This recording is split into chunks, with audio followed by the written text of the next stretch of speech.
Hello everyone to Forest Focus. Great to welcome today's guest back to the podcast, not only because he's Match of the Day senior commentator, but also he might be Nottingham Forest's lucky charm this season. Guy Mowbray, how are you doing? I'm all right. I'm a bit wary of that sort of label, though, because it could easily go wrong very quickly. Nothing to do with me.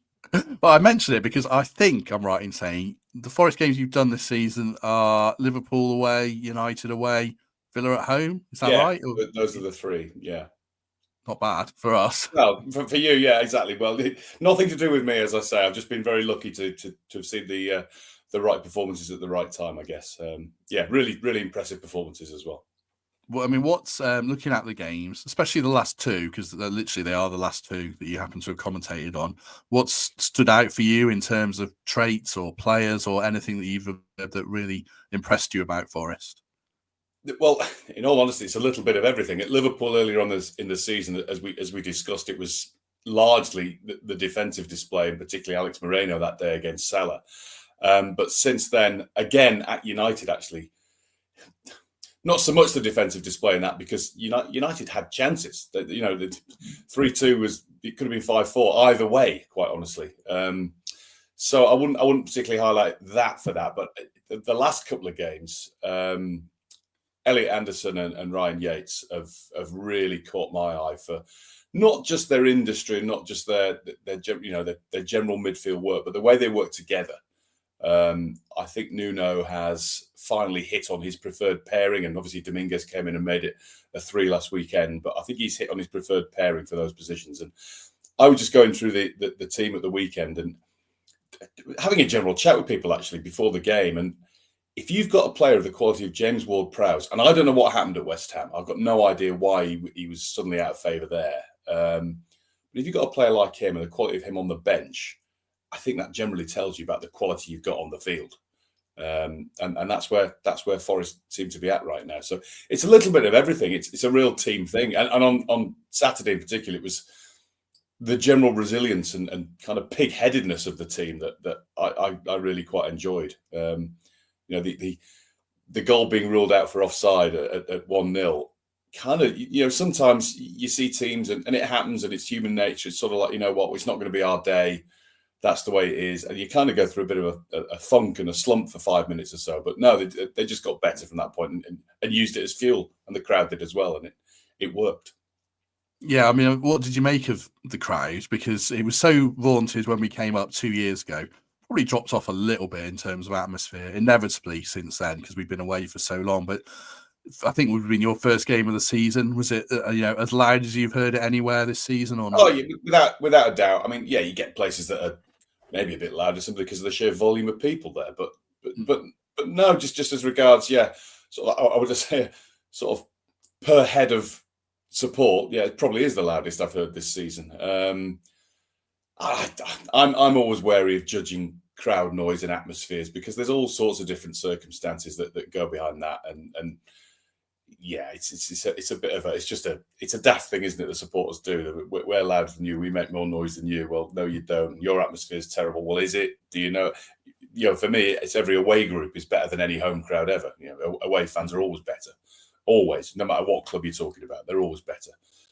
So I'm a bit wary of judging crowd, but it was a terrific atmosphere, and there's no doubt it did help the players. It certainly lifted things. It's. I'm a bit. I kind of watch every game now, even when I go and watch York. I'm kind of. I can't help, but I'm on that fence. I'm sort of, the people around me saying, "Oh, that was offside." But what do you think? And I'll say, "Well, it wasn't. The officials got it right." Oh, what do you know? And I sort of think, I can't be biased. I just can't. I don't know. There's a bigger picture. I think it's kind of almost like it's innate in all of us as football supporters, but it's kind of like, oh, come on, almost sort of a bit sort of childish, isn't it? Which is part of the fun, I guess. But So what I'm coming around to is that offside goal has angered me, but not for the same reasons. It angered me because I was talking to Mike Dean about this actually on Sunday at the Manchester derby. I have long felt, I know Forest fans will be angry, we've been chalked off a goal unfairly. No, by the laws, it was right, but the law's an ass. And the way VAR is implemented is I will keep on campaigning until my dying breath for it to change. And I know people say the lines have got to go somewhere. You don't need lines.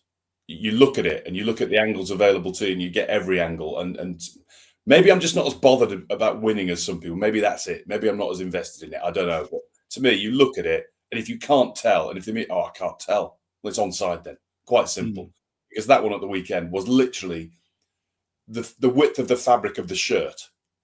And if a gust of wind happens to blow at that point and your shirt's billowed out a little bit, then you're offside. That's ridiculous. That's utterly ridiculous. And I know people say, oh, make the lines thicker, do this, that, and the other. I don't want lines. I want people to look at it with their eyes and say, well, I can't tell. If you can't tell, we go back to basics, because the offside law is not there. Offside is offside, the pedants say. That's not why the law's there. The law's there to make the game better. It's not there to punish the fabric of a shirt or a toenail. And I just don't like it. Simple as that. Never have. Never will. I must admit, I mean, I thought first time I saw it, that's onside. There wasn't a doubt in my mind. I did. So I did. When they found an angle, not that found an angle insinuates it's corrupt. I agree with what you're saying. You know, that's where the line's drawn. We've got to accept. Don't get me wrong. There's nothing dodgy. They're not finding things. There's nothing like that. I guarantee you, there is not. It's just it took 3 minutes. Yeah, and I know that doesn't matter, kind of, but get the right decision. Does it matter? But have a look at it in the ground, though, doesn't it? It matters to the fans. It does in the crowd. It does to the crowd. Absolutely, absolutely. It's frustrating. It's odd. Although you do get the chance to cheer the goal again. I suppose there is that, but or not in this case. Yeah. But I just don't like it. Anybody that says offside is offside, I kind of think, you know what? You're a nerd. You don't understand football. You don't get it, because that's fantasy football. That's algorithms. That's go and play that. Go and play on your computer. Because to me, football is art. It's not science. It's not exact measurements. There's a beauty and a joy in it. And if you can't tell, then the law has always been the benefit. Well, not always been, but in the last sort of 3 decades, it's been the benefit of the doubt goes to the attacking side. Well, to me, there'll always be some level of doubt when it's that close. So unless you can see obviously and clearly straight away, I'd say it's onside. But there you go. Other people will disagree. I will disagree with them forever.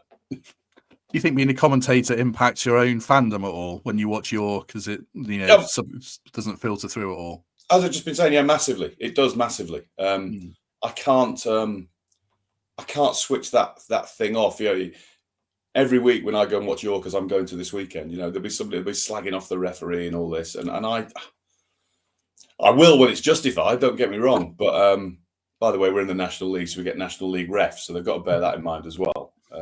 That happens. People got to start somewhere. I don't know. I can see both sides. I always see both sides, and you know, if it's wrong, it's wrong. Doesn't matter if you want it to be right. If it's wrong, it's wrong. Then again, there are days where I go completely irrational and off the scale. So same as anybody else, really. One more commentary question before we get back to Forest. Have you got favourite grounds to commentate at? I'm not saying they're the best, but maybe, the food at Chelsea means I love Chelsea, or it's personal memories. You must have heard about that then, because that's what everybody talks about. Yeah, I've been there, yeah in my old job. The food at Chelsea is fantastic. No, it's not about the food and stuff to me. It's logistics. It's can I get all my notes out? Have I got a good view? And Newcastle always wins for me. For that, there's loads of room to spread my notes out. It's almost like being designed by accident. It's a great big platform, a great big table where I can put things out, and it's just everything's orderly, and I can look down, look at the pitch. It's the perfect height and distance away from the pitch, and the perfect view. So that's always my favourite at the moment. Forest, I'm afraid, scores quite low on that score because it's an old-fashioned gantry hanging from the roof, which I do love, actually. By the way, I do love that. Everton, the old one at Everton, is similar. And I do, Man United's similar as well. I do like those. I actually prefer those in a way, but please give me room to spread out everything I need to do my job. And Forest is a tiny little desk, which you're sort of cramming everything in and using tape. Everything's taped up all over. I probably have too many notes, if I'm totally honest, but I kind of got used to doing it that way, so I need them. Man City as well is poor like that. They don't give you enough room. There's not. When they design a stadium, they should ask us, what do you need? Yeah. Because they don't. But anyway, never mind. Back to Forest then. I mean, the big topic that we've been debating for weeks, really, but especially now we're in the top 4, is to what degree is this sustainable? You'll see a lot more of other Premier League clubs than I will, just watching on Sky and all that kind of stuff. Can we finish top 4? Feels that's very ambitious, but how high can we finish, do you think? Well, it's that question, isn't it, of can or will? You can. Yeah. Absolutely, you can. You could. Will you? A different question altogether. My gut feeling would still be it's probably just a bit beyond, just purely because of experience of challenging for those positions. But then, sorry to bring it up, but every now and again there's a Leicester, isn't there? Yeah. And it happens. So I would never say no, they can't. I remember that question when Leicester won the Premier League. Actually, there used to be a recurring theme every Saturday night on the phone-ins, and I used to shout at the radio in the car because they'd be saying, "They can't, they can't." No. Won't is the word you should be using if you really want to stress your opinion, because clearly they can, because they're at the top of the league now. So it's a semantics, but it's not the right word to use. So yeah, Forest can finish top four. They're in there now. They've shown they've got the ability to get results. Can they sustain it over an entire 38-game season? I wouldn't rule it out. I wouldn't rule it out simply because they have a squad and they've got cover for everywhere. You're going to need a fair wind and a lot of luck, without any major injuries and things like that. You lose Morgan Gibbs-White for a period of 6 weeks or so, and there's going to be a big blow. You lose one of your centre backs for a long period, and it's going to be a big blow. So you need a lot of luck, but let's say now top 10 is practically, it's not a given, but you'd expect it now. Top 6 is likely, or let's say highly possible. Let's give it that way. Top 4, I would say, is still improbable, but I'm a rubbish gambler. I'm not very good at predictions, so don't listen to me. As am I. I mean, I suppose January feels like a big factor. Obviously, Forest fans, we know the January transfer window can be busy, but I guess you look at City and they might go out and buy some cover for Rodri. Spurs might decide they need to buy players that are older than 18. Things like that might be big factors to come, I guess. There could be. January doesn't make a fat lot of difference. In fact, my experience, and you go back many years, actually, can make a team that's flying worse, actually. Yeah. I wouldn't be surprised if Forest don't do a lot in January, because I don't think they need to, actually. I mean, everybody needs to. You've got to constantly keep refreshing and doing that. But I'm not sure this is the time to do it unless there's a big injury between now and the end of the month, the end of January. I look at, remember when Newcastle were challenging, and then they got Asprilla, who was a great player and still revered by them, but they dropped off. It just didn't quite work. And you can go back even further. You go back to Manchester City in like the 60s and 70s, but when they got Rodney Martian, who was the extra bit, the cherry on the icing on the top of the cake sort of thing, and it went off. It didn't quite work for them. And I don't know.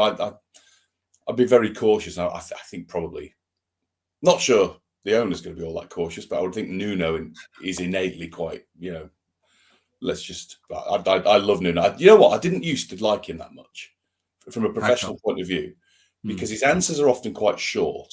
You've got to really think on your feet to try and get something out of him when you're interviewing him, and it's quite hard. But over the years, I've really warmed to him, trying to find a way of trying to get a little bit more out of him. And I find him, I even love his one answer to one question program notes. I actually love it. I think it's just, there's some sort of Zen-like quality about him that calms everybody down. I should put a social media comment out at the weekend saying, I'd love to ask Nuno one question every day, just one question every day, and get a response, and that'll do me for the day. I'm calm now. I'm settled. I really like the way he goes about things. I think there's a really interesting guy there. I think you're peeling the onion away a little bit now at Forest. I don't know if you've seen it, but there's just a funny clip of one of the Premier League interviews asking what's the best thing about coming to training, and he gets really almost giddy about saying eggs Benedict. He says poached eggs with the Benedict sauce. It's just brilliant. Yeah, and he's so good with kids as well.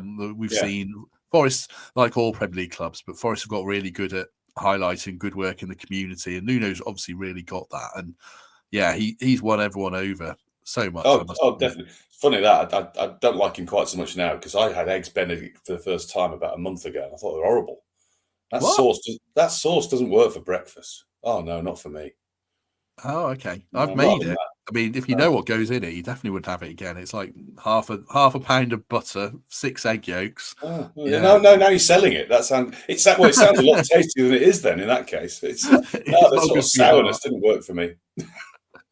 Just before we get back to things, just a quick word for the Trent Navigation. It's on Friday night, so a couple of days away. 80s and 90s mixtape. Tickets from gigantic.com. Steve McGill and the Fun Boy too are on the bill. Pizza Kitchen drinks offers from 1 p.m. till 7 p.m. So it's an afternoon Christmas party, basically. So do check that out. One of the Fun Boy too looks like Jonathan Greening. That threw me for a minute there. Let's put him back on. Former Forest player. Oh, he does, doesn't he? The other one looks a bit like Gaza. Yeah. Yeah. Well, there you go. What a pair. Doing well, by the way, as manager of Scarborough Athletic these days. Doing really well. Are they in the league below you, aren't they? They're in the National League North, and I despise them with all my being. Can't stand Scarborough, but Jono's manager, so I'm taking a vested interest and hoping they do quite well for once. I think Scarborough feels like a very inoffensive football club. Nice little It's seaside town. the only other professional, Harvey Heck, outfit in North Yorkshire. So they can't stand them. Get in the sea. Do you think one of Forest's strengths this season, just from what you were saying there, about Tino Asprilla, I can't remember who it was, Rodney Marsh, Fanny Lee, whoever it was, we don't have that player. We've got players who are, flair players like Gibbs White, Hudson-Odoi, but it feels like, we're better than the sum of our parts, which is a bit of a Nuno thing and a big strength. It's funny enough. I was thinking about this. There's no. You look at some teams, and you'll be 6.5 and 7 out of 10s every week. Then somebody will get a 9 out of 10 every week, and they'll be the undoubted star. And we couldn't live without that player, etc. Forest remind me not in his playing style, but they're all like Atalanta. We're flying high in Serie A and probably the best team in Europe right now to watch. Actually, they're amazing, and they are just there's no stars. It's a team. It's a proper team, and they work as a team, and they're all 8 out of 10 every week, and it's kind of that's how I view Forest at the moment. There's a real team that's been put together there. So no, that's exactly it, and they have the cover. They have strength in pretty much every position. We talked about Moreno last time. Nico Williams has come in the last couple of games and done really, really well. And if you're going to sign anybody, in fact, even I'm thinking about centre backs. Murillo and Milenkovic have got a great partnership going. Milenkovic has got to be one of the signings of the summer, relatively speaking, as regards value for money. He's been absolutely terrific. He's Vidic reincarnated. He's been absolutely superb. So, Milenkovic and Murillo. If you've got an injury, but Willy Bolly comes in, and if he can stay fit, we'll step up and certainly do a job. He did in the last 5 minutes on Saturday.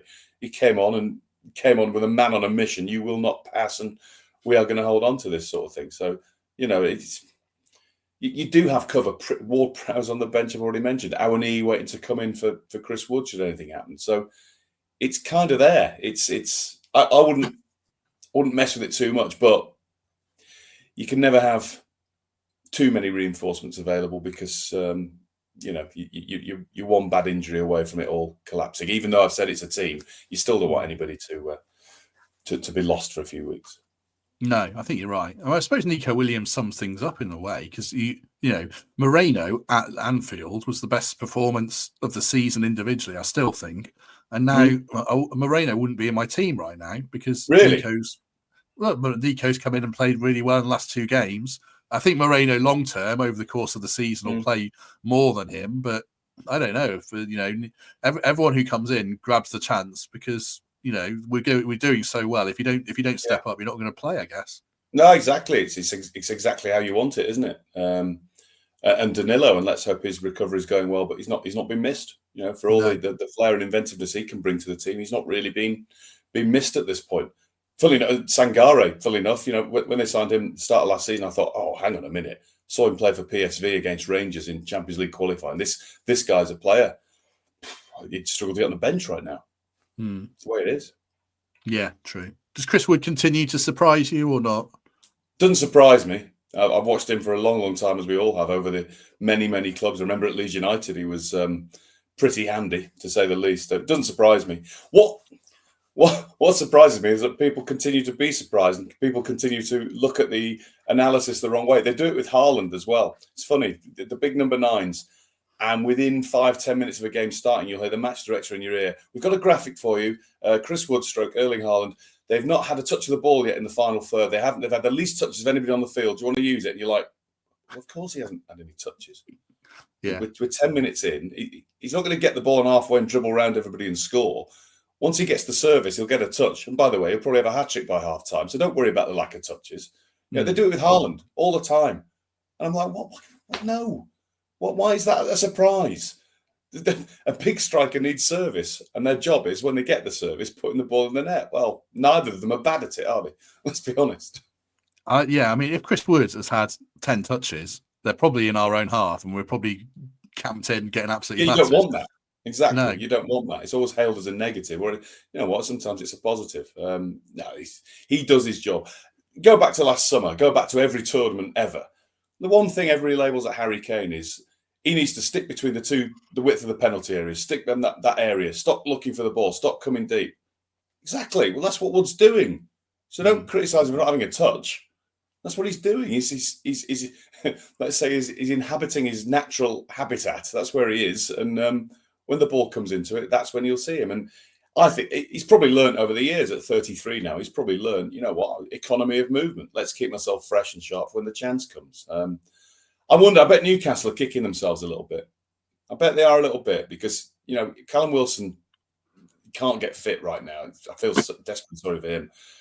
Isak is one of the best strikers in the league. So maybe Chris Wood would have been frustrated anyway. He probably wouldn't get in just at the moment into their team because Isak has got a bit of everything. There's a bit of Henry about him.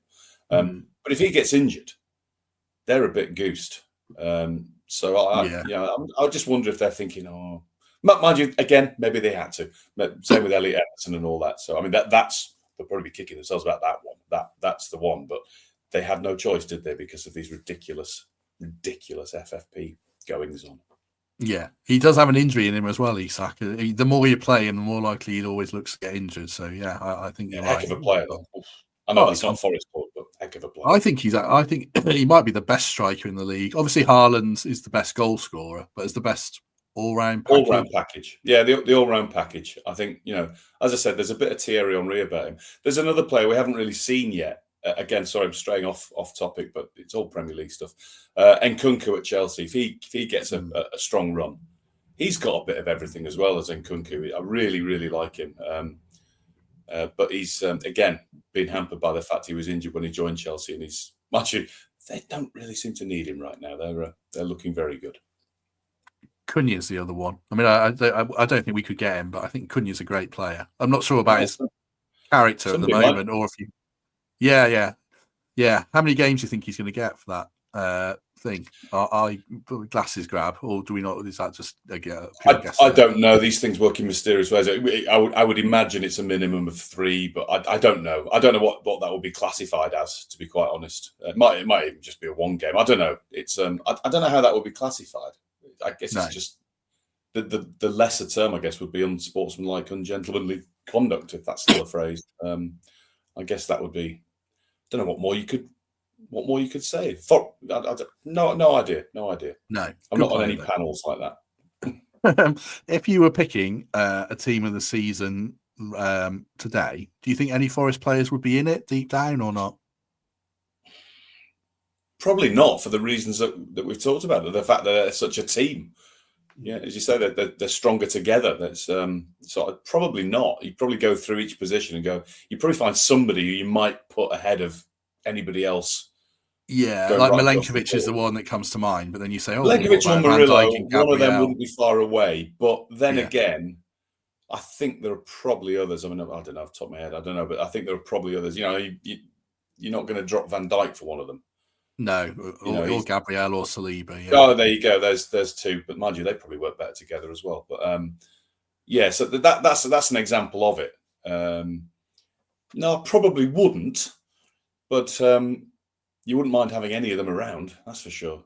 Again, these hypotheticals. I'm sorry, I'm a real sort of curmudgeon, and I don't like things like that. I think your team is your team. And that's it. These sort of fantasy teams, I don't play fantasy football. I don't do it. I don't quite get it, if I'm totally honest. I'm in a predictions league and that's it, and doing very averagely in that. But I just can't, I can't get excited about fantasy football and things. I like, even when I play FC 25, FIFA as was, even when I play that, I have to play as actual teams. I can't do that ultimate team stuff. It has to be real to me. So I will play, like, for example, I'm going to Everton on Sunday, Everton-Chelsea. I'll probably have a game this week of Everton against Chelsea, or I might play as Chelsea, whatever. More chance of winning if I play as Chelsea. And I'll play it with I have to have actual teams with current players. I can't do any of that fantasy stuff. I don't even like the Ballon d'Or or awards like that. It's a team game, football. There's no such thing as best player in the world. Messi, best player in the world. Yeah, all right, I'll give you that. But you know what? He couldn't do it on his own, could he? Play him centre half. See how good he is there. Oh, he's not. Right, okay. It's a team game. I mean, I do play. Like I play Fantasy League, but I totally agree about the Ballon d'Or. I think I just put it out at the time. Like, why Real Madrid and Vinicius Junior? It was they embarrassed themselves the way they reacted over. To me, a pretty meaningless award at the end of the day. But well, that's how I see it as well. It's not golf, is it? It's not golf where Scotty Scheffler, is the best of the world. It's not even cricket where within a team game, Joe Root or Harry Brook can be the best player because of what they've contributed individually. It's not even like that. It's you need the others to work with you and for you. So I never get it. I'm not big on these fantasy things and hypotheticals. Just before we ask Guy about the Brentford game, get his quick thoughts on that. Just a word for our second sponsors of the show, Vesta Blinds. If you're looking for bespoke, made-to-measure blinds or shutters in the Notts area, going into Derbyshire or Leicestershire, they are the people for you. Run by a Forest fan. They might go into Yorkshire, I don't know. But thank you very much for James's backing of the podcast. I do ask this question now of people, Guy, for these Wednesday interviews. Is it putting into your personal life too much? But is it curtains, blinds, or shutters in the Mowbray household? It's blinds, actually. It is blinds at the moment. It's a mixture of both, I'm totally honest. If my wife was listening to this, she'd probably say, "How do you know?" Because you don't notice anything in the house. So, and I must admit, I'm not great. Largely because whenever I come back from a game every Saturday or Sunday or midweek night match, there'll be something different. She's moved something. Something's different. I come back in and my house is different. I don't know why. Something's moved. Yeah, something's moved. Some big item of furniture or even just an ornament. Something's been moved while I'm out. Yeah. I'm glad it's not just me because it's quite irritating. And apparently it's transformed the whole room. Yeah. Whereas it might take me 3 weeks to notice. And I say, wasn't that over there? Yeah. Same here. Right, before we go then, interesting to get a neutral perspective on the Brentford game. Feels like a tight, interesting matchup given how good they are at home. How are you seeing this one? Well, it's kind of, I wish I was at that one now because until a couple of months ago when I saw Brentford, who did they beat? I can't remember. There's been that many games. It's an absolute humdinger. I saw Brentford win, put it that way. And before then, for the last 3 years, I've watched Brentford on the TV and been mesmerised by them. Thought they were superb. Oh, it beat Ipswich. That was it. 4-3. It was a belter. Absolute great game. And snatch a victory from the jaws of defeat as Forest did on Saturday. And every time I've seen Brentford in the flesh and commentated on them, they've been awful. They've been rubbish. Mind you, they've all been away. There is I'm thinking now, they've all been away. My first visit to Brentford, and they won and were good at home. So, maybe it's a good job I'm not there. I don't know. It'd be a good game, that's for sure. It'd be a good game. Well, you might be the team to do it. I'm not gonna give you a prediction. I've no idea. It could be any. It literally could be any score that game. Yeah. I mean, we 0-0 to 3-0 either way. It won't be 3-0 either way, but no. And we don't do predictions on here because we probably just say we'd win every game, and obviously that's not going to happen. Well, I do want to say that you might lose because but you might. I think we might. I wouldn't be surprised at all if we lost the game. I'd be happy with a point. I like the Mbumo and Visser and the Danish lads in that team are really good. Isn't that funny though? Mbumo and Visser, they've become a thing now. This Ivan Toney chap that everybody said was irreplaceable. It's funny, strange that. I think Mbumo's great. I think if Mbumo had hair, I think he'd have got a move. That sounds stupid, but he looks about 35, so I'm sort of buying him. I think he's certainly absolutely in the peak. He's actually quite young, I think. He's about 24, isn't he? Yeah. He's absolutely in peak form right now, no doubt about it. And Visser's taken his chance. Tony goes, he comes in. They are superb at home, and I remember asking Thomas Frank about why it is. I'm sure every reporter's done the same. He doesn't know. He genuinely doesn't know. It is an odd one, isn't it? It is. I know Gary Lineker always talks about it. And he can still not understand it now. why some teams are so much better at home than away. And it is a strange one. It really is. You can't put your finger on it. Last question, just out of curiosity, because you mentioned Ipswich there. We played Ipswich recently. I thought they were decent. Of both teams and Wolves, they're the best I've seen, I feel. But I still feel like they're not guaranteed to stay up. Is it 3 from 4 now? Palace, West Ham probably got too much to get dragged in. There's usually one team sinks that you don't expect in the second half. Somebody will sink close. I don't know who that would be right now, to be honest. It probably is just at the moment. It feels that way, but it's too early. We're not halfway yet, are we? Christmas will sort it out once we get in, once the FA Cup, once we've done probably 4th round, actually. The 3rd round, certainly, maybe even 4th round. Once you get past that, that's the table.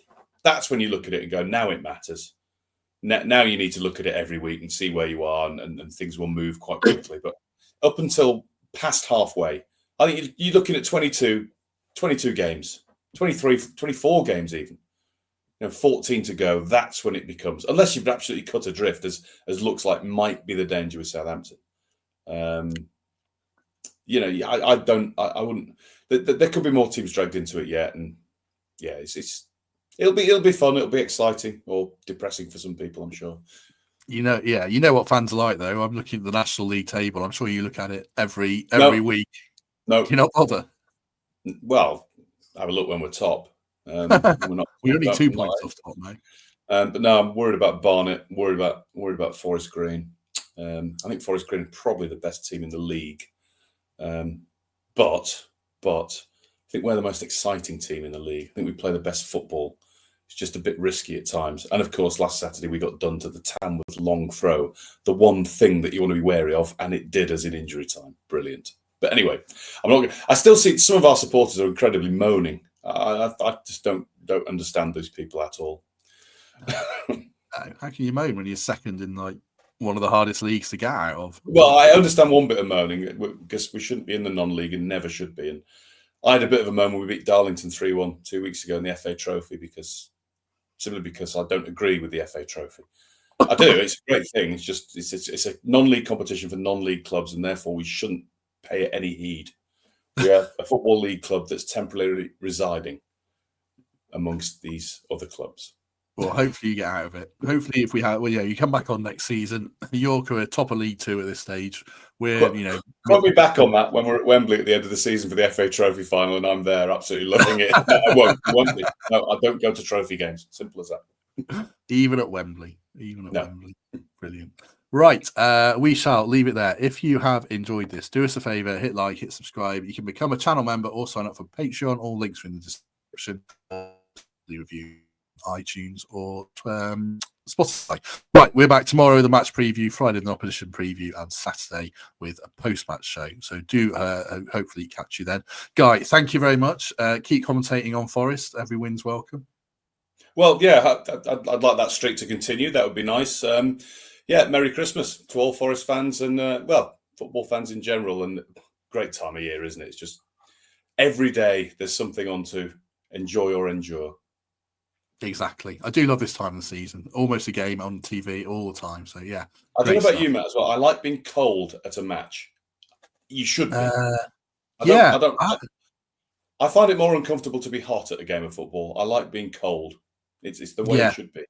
I haven't been to a game where I've been freezing. My last game was Ipswich, and it was like 12 degrees in December. It was very discombobulating. Yeah, it shouldn't be like that. It should be -2, shivering. Don't want that. I want a Bovril at half time to warm myself up, and I know I can get warm later. But during the game, it should be marginally uncomfortable. That's how it should feel.